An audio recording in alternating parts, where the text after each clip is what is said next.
韩国明星直到看了中国的孕妇餐，才知道原来他们奉为珍宝的大补圣品海带汤有多上不了台面。 민어불에? 민어불에요. 굉장히 귀할 거예요. 그리고 근데 이 민어 정말 자체가 귀해요.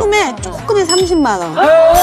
진짜요? 韩国女星贤素媛带着小自己18岁的中国丈夫陈华上韩国综艺，这期节目正好赶上陈华到广州出差，想着贤素媛怀孕需要补充营养，所以他特意跑到当地有名的煲汤市场购买食材。一进门，演播室的韩国嘉宾就被这满满的海味干货刷新了认知。要知道，韩国可没有煲汤文化。陈华找到老板就直奔主题，就是女人怀孕的话，吃什么会比较好一点啊？一般吃鱼肚咯，鱼肚是这种鱼肚，哪种？这种鱼肚。拿最好的。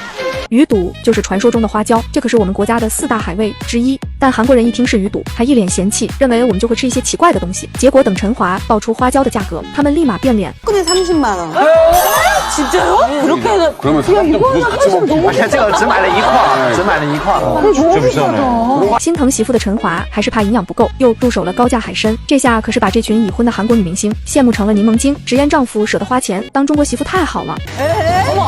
저게 65만 원. 65? 아니 몇 배가 쓴 거 아니야 지금? 要知道，在韩国孕妇补身体全靠海带汤，哪见过鱼肚海参这种硬货？更绝的是，25岁的陈华虽比老婆小18岁，但却是家里的野生大厨。买完食材回家就开始给贤素媛做好吃的，各种大补食材往锅里兑。 안에 넣는 거야? 얼마나 귀한 삼계탕이야. 这一顿操作下来，色香味俱全，看得韩国明星直流口水。其实也不能怪韩国人大惊小怪，毕竟在他们认知里，海带汤就是大补天花板。网友调侃：韩国人还是吃点好的吧。